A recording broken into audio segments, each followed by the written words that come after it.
Isa sa inyo na ang mga nagliliyab, nagbabag at nag-aalab ng mga kaganapan sa kasulok-sulukan ng Kalakhang, Maynila sa loob ng ating bansa at saan mang dako ng mundo. Naglalagablab! Katatampukan ng mga pambihirang kaganapan na bumabandera sa mga police blotters, mga kulay dugong pangyayari na nakakagimbang at mga nakakatawag pansing eksena na tiyak na pag-uusapan. Naglalagablab! At narito na ang naglalagablab na mga balita sa DZXL 558. Sa Maynila, kasabay po na pag-usad ng prosesyon ng itim na Nazareno, santambak na basura kaagad ang iniwan ng libu-libong deboto sa Quirino Grandstand. Karamihan sa manaiwang basura ay pinagkainan ng mga sumali sa pahalik kahapon at takibahagi sa vigil kagabi. Ayon kay MMDA Chairman Francis Tolentino, inaasahan na nila ang ganitong sitwasyon kaya't nakaantabay na ang kanilang mga truck at tauhan na maghahakot ng basura. Noong 2012, mga kasama, umabot sa 300 tonelada ng basura mula sa Luneta hanggang Quiapo Church ang kanilang nakolekta. Naglalagablab sa 558. Mga naglalagablab na balita naman, ang Kamara pipiliting tapusin ang mga priority measures. Sa pagbabalik po ito ng sesyon, kasama natin sa balita may report si Conde Batak. Conde, i-radyo mo. Tiniyak na liderato ng Kamara na pipilitin nilang matapos sa mga target na gawain ngayong magbubukas ng sesyon sa Enero 21. Ayon kay House Speaker Sonny Belmonte, maihahabol pa rin ang mga itinakdang panukala na dapat tapusin sa mga natitirang araw ng 15th Congress bago maging abala sa 2013 midterm elections. Sinabi pa ni Belmonte na noong nakaraang taon ay nagawa nilang makapagtrabaho kahit limitado ang oras at nagawa pa rin maihabol ang mga target na panukala na dapat maaprubahan noong 2012. Payo ni Belmonte sa mga kapwa mamabatas na manatiling nakasentro sa mga gawain ng Kongreso ngayong taon at magtulungan. Ipinagmalaki pa ni Belmonte na sa nakalipas na 3 taon ay naging porsigido ang mga kongresista sa pagpapasa ng mga mahalagang batas. Una sa lahat na nakalinya para sa pagbubukas ng sesyon ay ang deliberasyon sa plenaryo ng Freedom of Information Bill. Kasama mo mula sa Kamara para sa DZXL 558, Conde Batak, Tatak RMN. Naglalagablab sa 558. Sa Quezon City, lalo pang nakadagdag ng usad pagong na daloy po ng traffic ang pagtagilid ng isang closed van sa may westbound lane ng Quezon Avenue. Ito ay sa tapat na may Santo Domingo Church kaninang bago magtanghali. Bagyang nasaktan ng driver ng van matapos mabukulan at mauntog sa loob ng sasakyan. Partikular pong apektado ng traffic ang mga motoristang papunta ng Quiapo. Iniimbestigan na rin ang sanay na naturang self-accident. Naglalagablab na mga balita. Viva Poong Nazareno Report. May report buhat dyan si kasamang Rambo Labay. Dalawa na yung nadukutan sa Quiapo Church. Rambo, i-radyo mo. Higpit ngayon ng mga kagawang Station 3 na Manila Police District matapos lang 2 katao ang naiulat na nadukutan mismo sa loob ng Quiapo habang ito ay nagdadasal sa naturang simbahan. Ayon sa mga kagawad na Station 3 ng MPD, hindi napansin ng deboto ng biglang ang kanilang cellphone. Hindi naman formal dumunog sa Police Committee Precinct ang 2 biktima. Sa ngayon ay patuloy ang pagkalat ng mahigit na 3,000 pulis dito sa paligid ng Quiapo Church kung saan ay patuloy rin ang pag-monitor ng mga kagawad ng Station 3 sa lahat ng pumapasok sa naturang simbahan. Ang mga kagawad ng medic at Red Cross ay nakaantabay naman dito sa naturang lugar kung saan ay umakyat na sa mahigit na 30 ang mga nanghihingad na sugatan, bunsod na rin sa patuloy na pagdagsa ng ating mga kababayan dito po sa Quiapo Church. Para sa DZXL 558, ako si Sel Costre Labay. Naglalagablab na mga balita. Biktima ng ligaw na bala sa Bulacan, umabot na sa 6. Kasama natin sa balita si Efren Alcantara ng RMN Bulacan. Efren, i-radyo mo. Umabot pa ng 6 na katao ang naging biktima ng mga ligaw na bala ng baril sa Bulacan sa pagpasok ng bagong taon. Ito ang pinalabas na huling ulat ng Bulacan Police Provincial Office. Batay sa mga datos na kanilang tinanggap kung saan 5 ang naitalang tinamaan ng ligaw na bala ng baril sa lungsod ng San Jose del Monte at isa naman sa bayan ng Baliwag. Ayon sa isinagawang investigasyon ng mga otoridad, nasa pagitan ng alas 12 hanggang 1 ng madaling araw sa pagpasok ng unang araw ng Enero nangyari ang mga nasabing insidente. Nasa pag-iingat na ngayon ng Scene of the Crime Operative o SOCO ang ilang mga na-recover na islag ng hindi pa mabatid na kalibre ng baril at ang 2 islag na kumpirmadong nagmula sa isang kalibre 45 pistola. Kasalukuyan ang tinutunto ng pulisya ang mga responsabling gun owner na malapit sa kinaroroonan ng mga biktima na hinihinalang nagpaputok ng baril habang pumapasok ang bagong taon. Kasama mo sa Bulacan para sa DCXL 558, Efren Alcantara, Tatak, RMN. Naglalagablab sa 558. DCXL.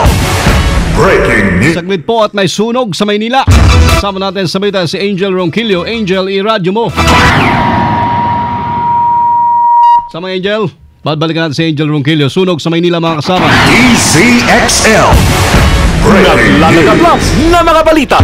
Punta muna tayo sa Ilocos Sur matapos mawalan po ng komunikasyon sa nobyo. Nagpatiwakal ang isang dalagita sa barangay Kabaruan sa bayan ng Magsingal.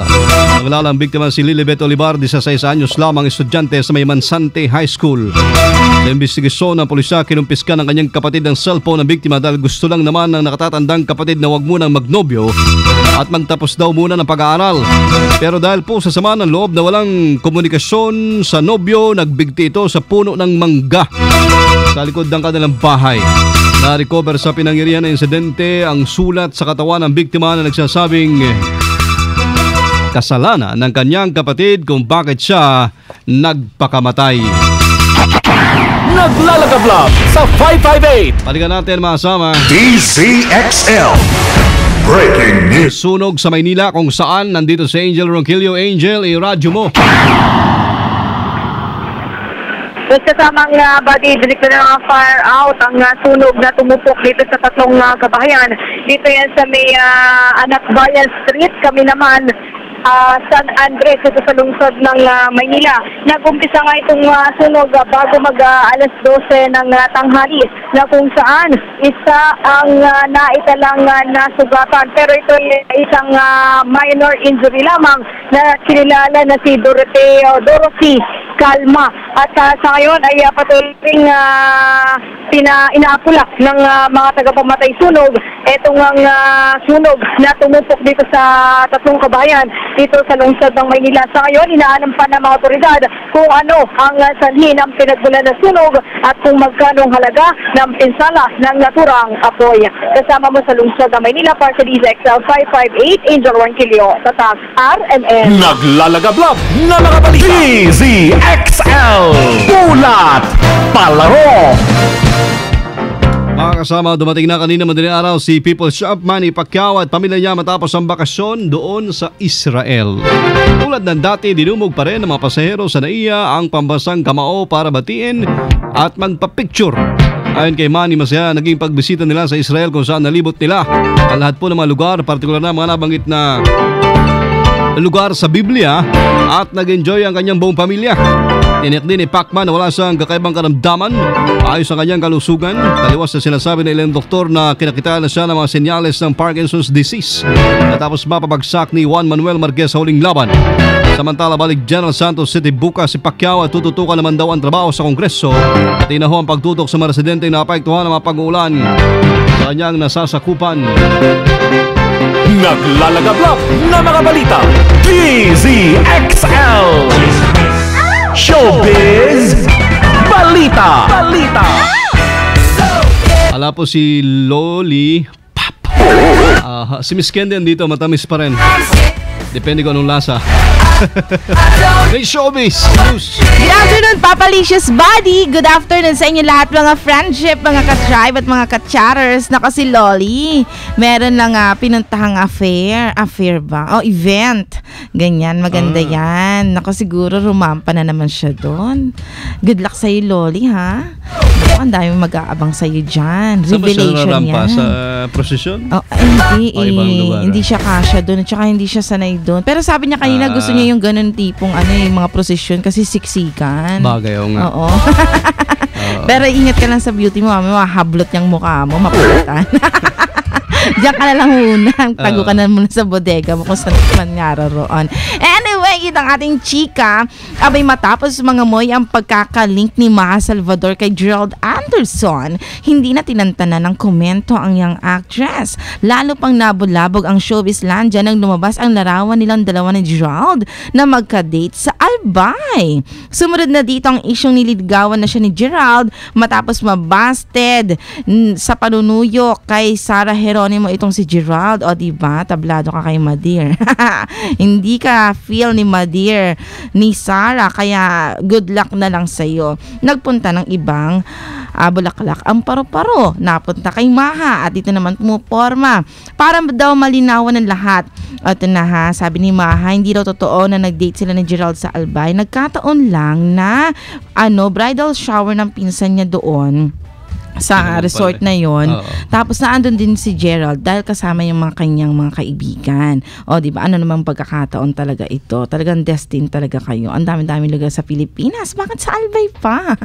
Tumanggi rin ng dalaga na sagutin kung pinopormahan nga siya ni Gerald. Dahil sa halip, sinabi nitong, di si Gerald na lang ang tanungin nyo kesa ako. Ha? Ang tara. Yung nga naman, why not? Sige, Gerald, pipigayin ka rin namin sa susunod ng mga pagkakataon at umamin ka na kung ano ang truly latest score mo kay Maha Salvador. Ayan ang ating latest chika. Tama na si Larry King pag pinipigayan nyo na si Gerald. Oo naman, talagang pipigayin tipo yung mata mo luluwa na sa kakaiyak dahil sabihin mo, tama, no! Masakit na ang aking panga. Ano ba? Sige na mga bands. Bye! Bye! Ito mga Hisan Daw, Dakila, Miss Candy, Tatak, RMN. Ang damit na nilaban lang Piga-piga. Hindi gasgas, hindi umatras, medyo madulas. Ito ang Balitang Panghimagas. Ay, andito na ang madalas na alaskahin ni Loli. Rated R is in the house, mga Good sama. afternoon kasama, buddy. Kala ko madalas napipiga. Napiga na yata Oo nga, natuyot nakakapiga. Wala Grabe nang talaga. mapiga. Meron pa yan. Oo. Buti na nga lang wala si Loli. Nakahinga na naman ako ng maluwag. Maliwanag yung buhay ko pag si Miss Candy, payapa, ganyan. Pero pinaparecord lagi ni Loli to para next time babanata ka daw. Inaabangan niya talaga to. Grabe to si Loli. Pero enjoy ka lang dyan, Loli, dahil sa pagbabalik mo, yan, mapipiga mo na naman ako.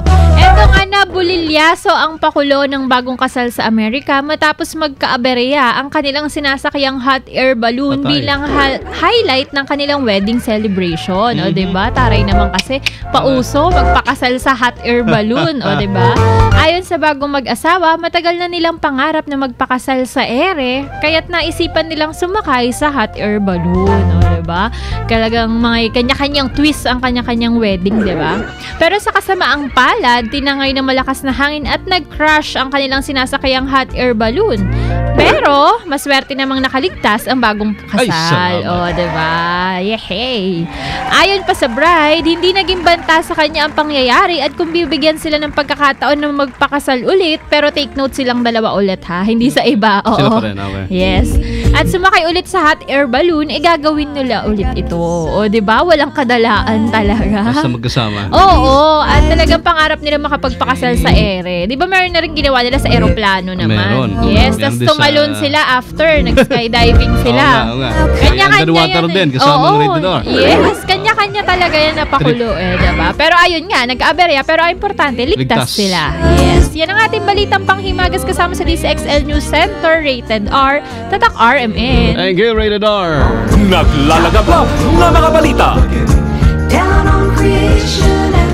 Sabay ng pesta ng itim na Nazareno ngayon. Happy birthday lang kay panganay ko, Kuya GJ. Happy birthday. And God bless you more, ha? Naglalagablab na mga balita. Paano po mga kasama? Dire-diretso na po tayo. Ito ang mga naglalagablab na mga balitang Tatak RMN. Inyong pong napakinggan ngayong tanghali ng Wednesday, January 9, 2013. Naglalagablab na mga balita. Kala po ni kasamang Weng de la Peña. Kasama niyo serbisyo publiko. Ako si Buddy Oberas. In the province of Occidental Mindoro, mabuhay. Kami pong lahat. Tatak RMN. Subayin niyo ang 15 minutong kalipunan ng mga pinakahuling kaganapan sa Kalakang Maynila, sa ating bansa at saan mang dako ng mundo. Naglalagablab! Dito lamang sa Unang Pihit, DZXL 558, ang bagong kasama mo! Kung gusto mong